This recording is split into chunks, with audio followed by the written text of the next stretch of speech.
Well, hello, this is Jeff Gaudiosi, and you're on misplacedstraws.com, where music comes to life. And my guest today is the founding guitarist of one of the biggest bands to come out of Hollywood in the 80s. Great White had a huge run of successful albums and singles, and were really one of the great live bands of the era.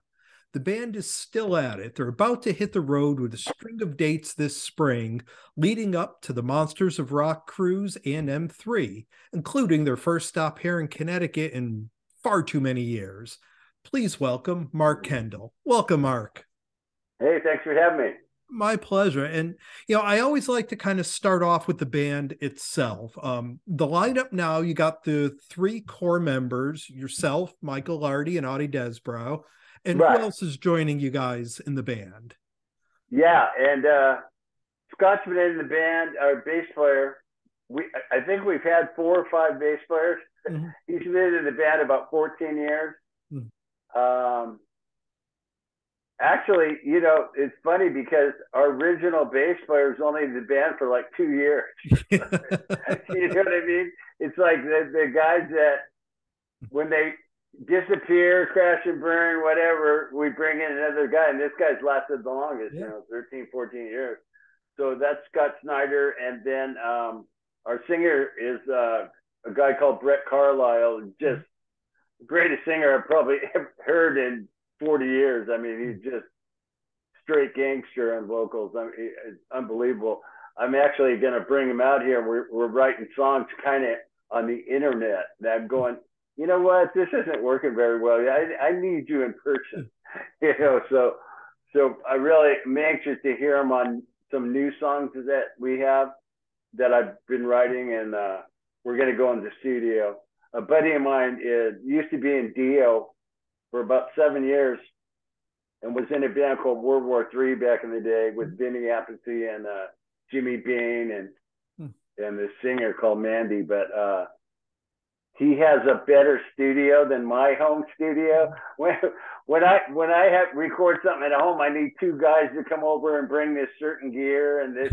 Can you bring that cord? And, you know what I mean? It's just too much of a pain. So I go down to Tracy's, and he's got a nice setup. He's done about 20 records there. So, and we're buddies from teenage years. We used to be in rival bands. So looking forward to hearing his voice with my guitar. It should be fun. Definitely. And, kind of looking back through the history of the band, you guys came out of a hugely competitive LA Hollywood scene. That first group of bands, yourself, Motley Crue, Wasp, Dokken. You couldn't have succeeded in that scene if you weren't a great live band. Do you think? Well, yeah. So do you think that the competition that drove you guys in that scene ended up benefiting you when you finally got to hit the road and tour worldwide over those first few records?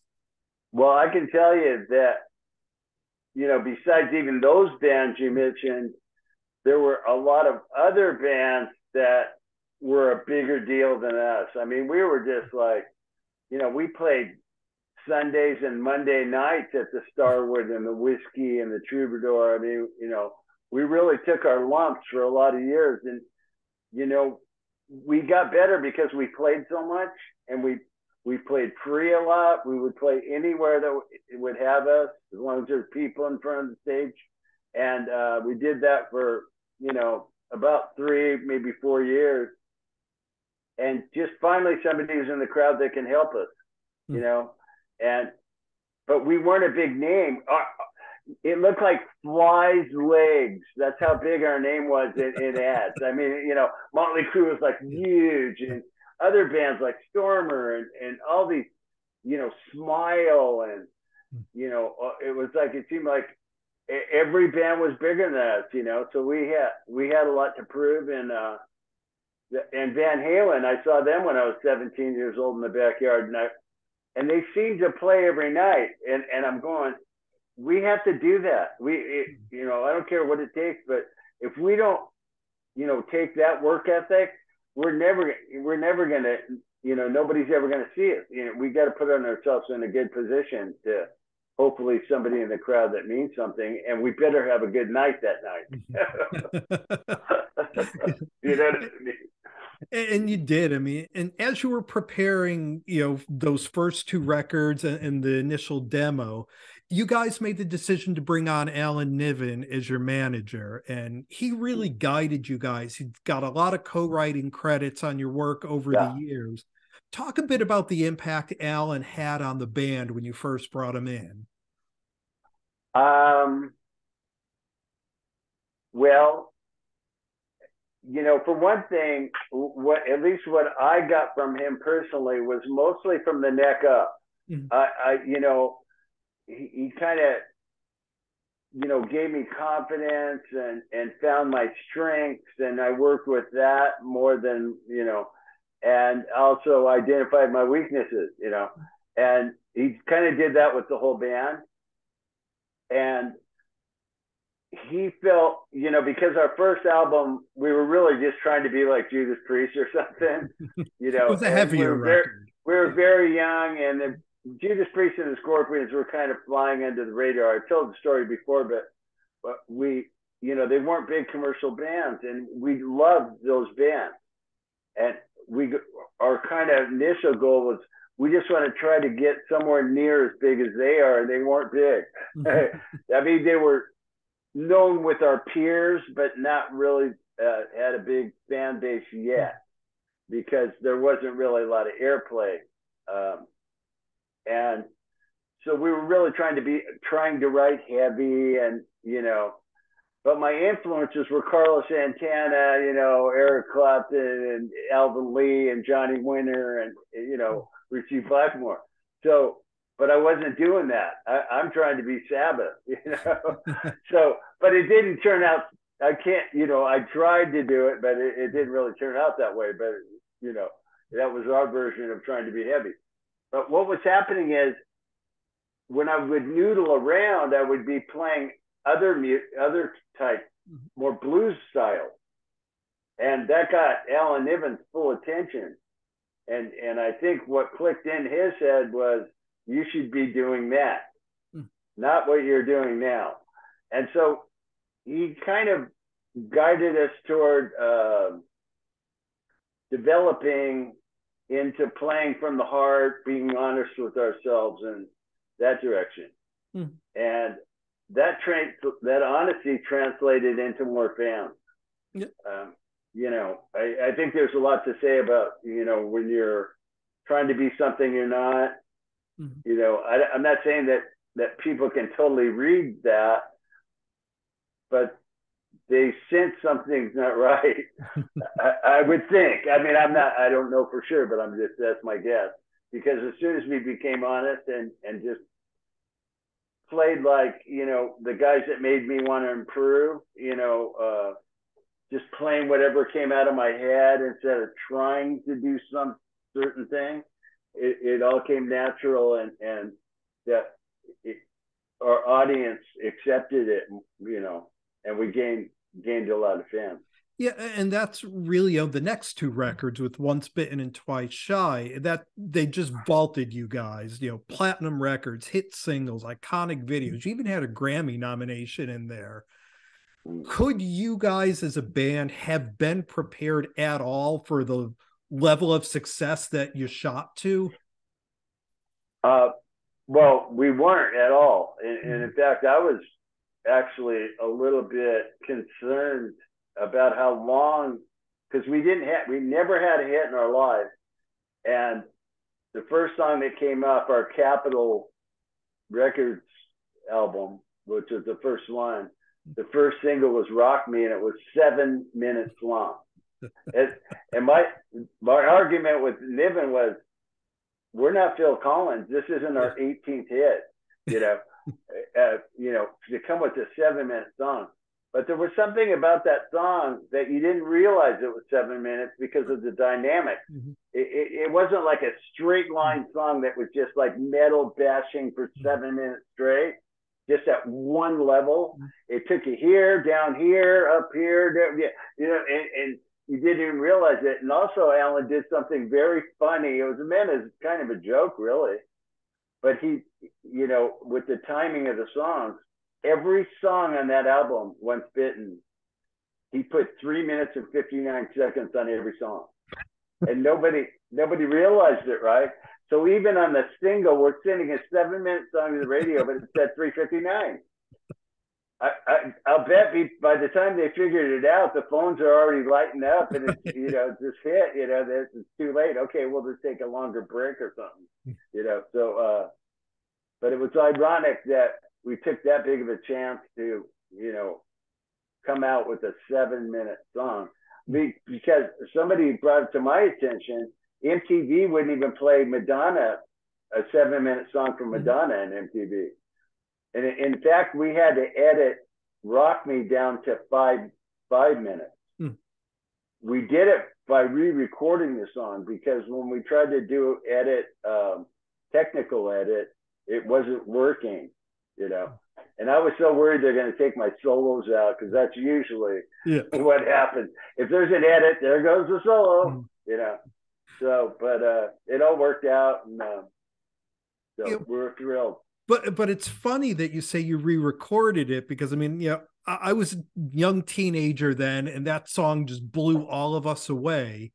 And you watch the video and you hear the song, and again, when bands do radio edits, you could tell, oh, this part was taken out or this part was removed. But with Rock Me, now that I think about it, I don't think we ever realized that the video was shorter than the actual song. Yeah. Well, what we did was, it was a little bit tricky to still have the song, have its main content and everything, but, take 2 minutes out of it. It wasn't easy, but we cut verses in half and things like that took quite a bit of time out. So, but it didn't lose its continuity. It still had dynamics. It said everything that it needed to, and they didn't take my solo out. So that was pretty cool. Now, personally, I love the run of the next 3 records with Hooked, Psycho City, and Sail Away.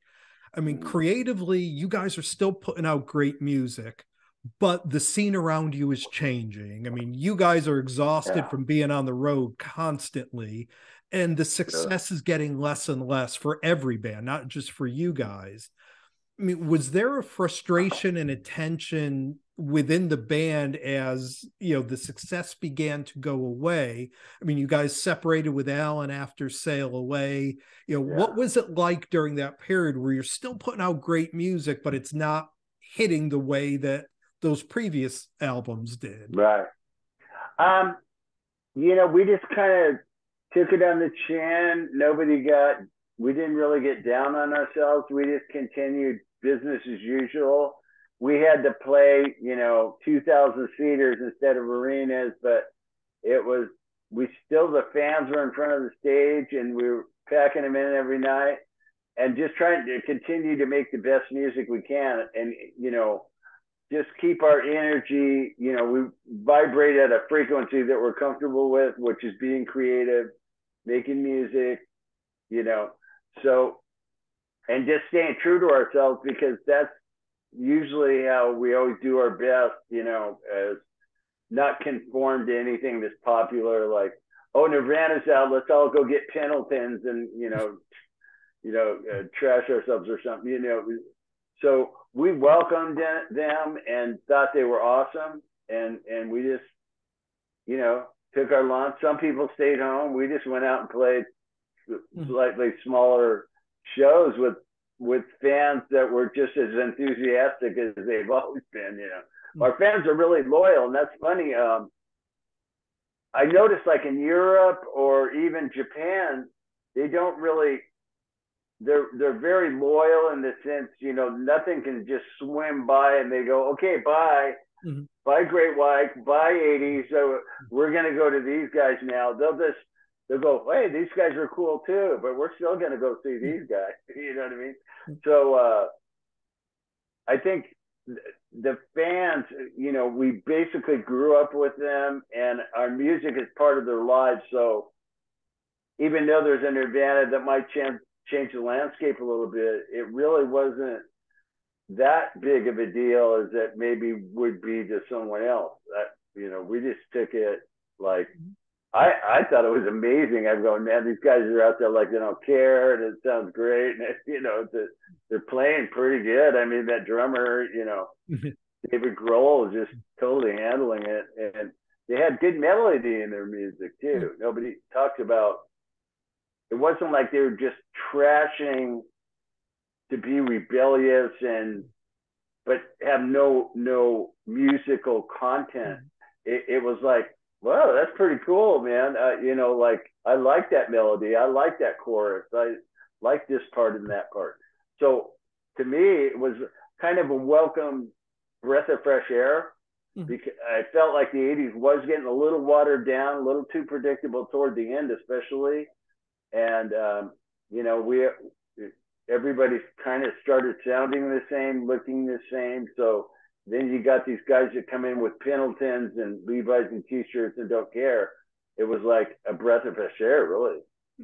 Yeah, and it's funny because I go back to what you said earlier about, kind of staying true to yourself and fans knowing when you're not, when you're trying to be something you're not. And I give you guys a lot of credit because those records you put out as, grunge was coming in, they were still great white records. Like you said, you didn't try to sound like something else. You stayed true to what you did. And that's what kept, yes, the fan base may have gotten a little smaller, but that's what still kept them there, was you guys were still great white. Yeah. Yeah, we did. We'd never changed or conformed to anything that's popular. We just, it's very simple. I mean, that's why we keep it, is try to write a bunch of songs the best we can and pick the best 10 or 12. We've never gone, okay, we're going to write this type of record, or apart from Sail Away. Niven kind of wanted us to do something a little more acoustical. Yep. And, but that's the only pre-planned record we've ever done, is we were going to kind of break out and do a more earthy type, different look. But apart from that, we always just tried to write the best songs we can. And it always, the songs don't sound that similar, but you could tell who it is. You can't get away from yourself, so, but we're trying to, you try to get better. We can always get better. And now all of your peers struggled over those next few years. And for Great White, even though at the time it was billed as Jack Russell's Great White, you guys had the tragedy at Station Nightclub, which were coming on 20 years on. For you personally, considering that this was before sort of the revival of 80s bands that we saw, coming off of a tragedy like that and the change in music, did you ever think that maybe it was time to move on from Great White, or even stop playing altogether? Or did you always know that, no, this is who I am, I'm going to keep moving forward? Well, kind of interesting situation, It was basically a solo tour for Jack Russell. I went out committing to 4 weeks. I was actually in another band. I started another band with the keyboard player for Eric Clapton. And we made a record called Train Station. I took a break and went out to that solo tour, and tragedy. As far as moving on, I basically, talked to people, prayed with my pastor. Being a witness or something like that is pretty brutal. I don't know if you call it moving on, but just, mourning properly and feeling for those people. And the band was able to eventually come back with some changes. Jack continued to do his own version of Great White, and you guys brought in Terry Illius from XYZ. Considering all the issues that you had been through with Jack and with everything else, did it feel like a rebirth to get back in the studio and create new music with a new singer? We just always wrote like we always did, so it was really just a continuance, the singer, Terry, just came to fill in for him. Mm. When he couldn't return, then we kind of just kept doing shows, so it just seemed natural to go do a record. Mm-hmm. Just continuing on, doing the best we can, you know. Yeah, and again, they were very strong records that are unmistakably Great White. You know, when you hear it, you're like, yeah, that's Mark on guitar, Yeah. that's Great White. So again, that theme of staying who you are still flowed through, even with a different version of the band. Yeah. Mm-hmm. It was different vocally a little bit, but even God rest his soul, Bob Coburn, who was the most famous DJ at KLOS, which is the biggest station in Los Angeles, said, I knew it was you guys immediately.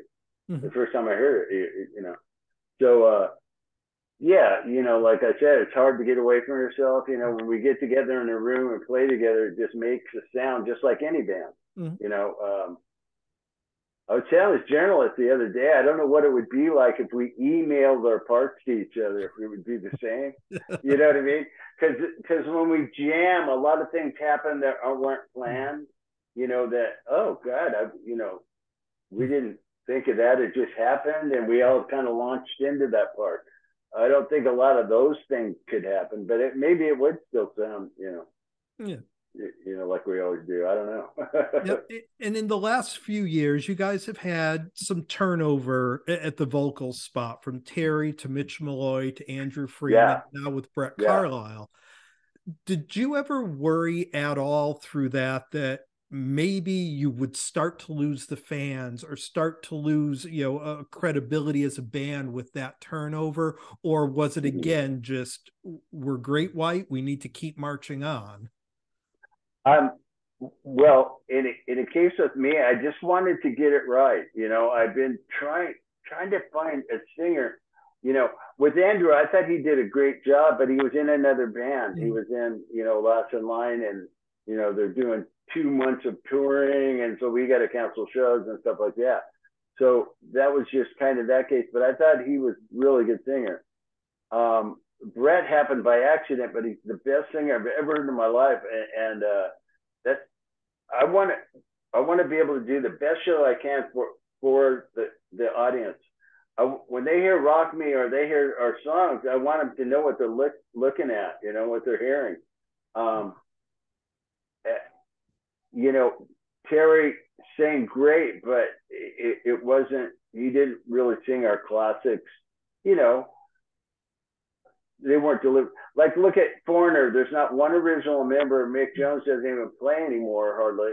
And the fans don't care.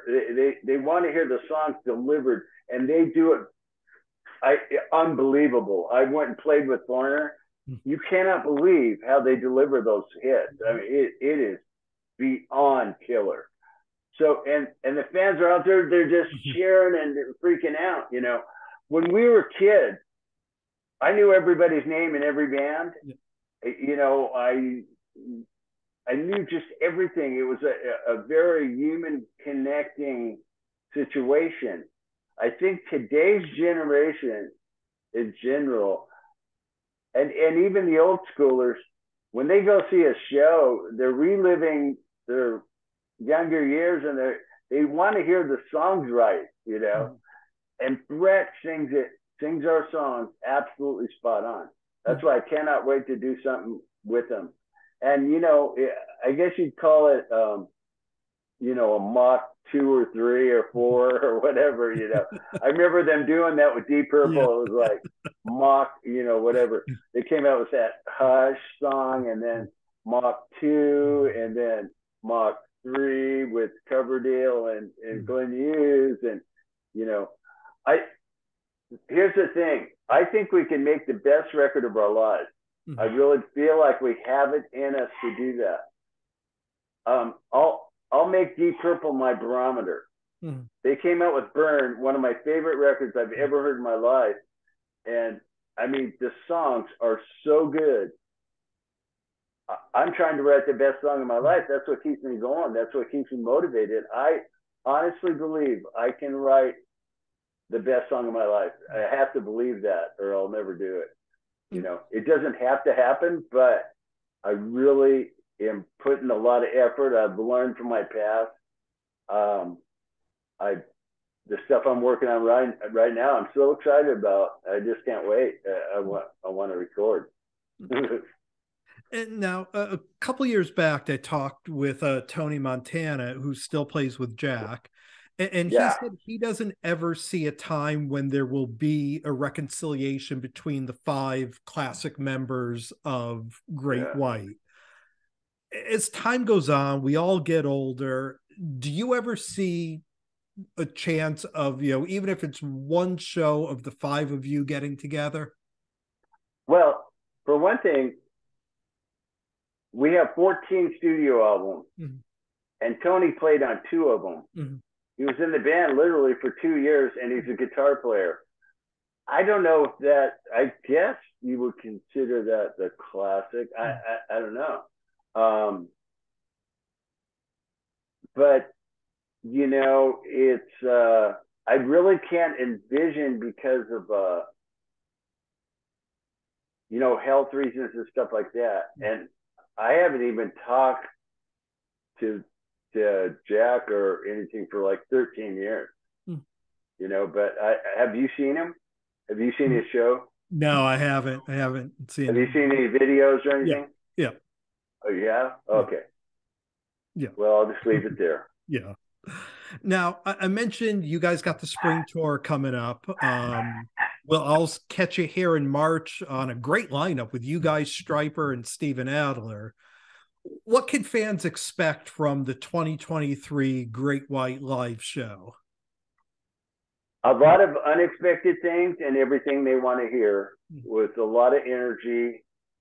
We go out there like desperate men wanting to impress everybody. We go all the way back to the beginnings up to now. So you might hear something like "Stick It" or something from the first album that was a hit for its time with the hardcore fans. It's like Master of Puppets for Metallica. It's like it's like, okay, the Black Album, everyone wants to hear that, but the hardcore wants to hear a couple from that Master of Puppets. Yeah. So our first album is kind of our Master of Puppets. So we like to grab, an On Your Knees or a Stick It or, something. Actually, On Your Knees is the first song we've ever had on the radio. Mm-hmm. And we didn't even have a record deal at the time. So that it kind of has a memory attached to it, even though, like we were talking about earlier, it was forced and you're trying to be like heavy metal or something.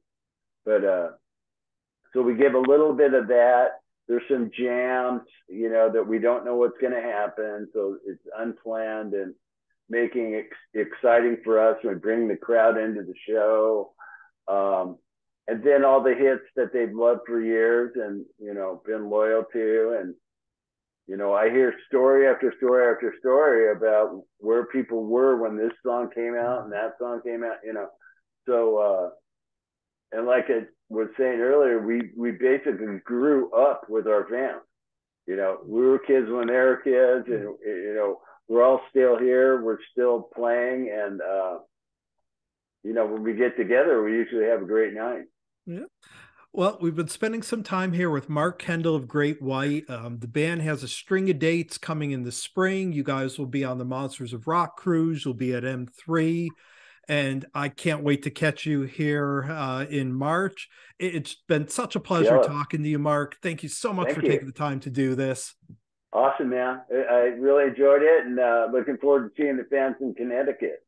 You got it, my friend. We'll see you next month. Awesome. Okay, man. Thanks. Take care. You too. Bye.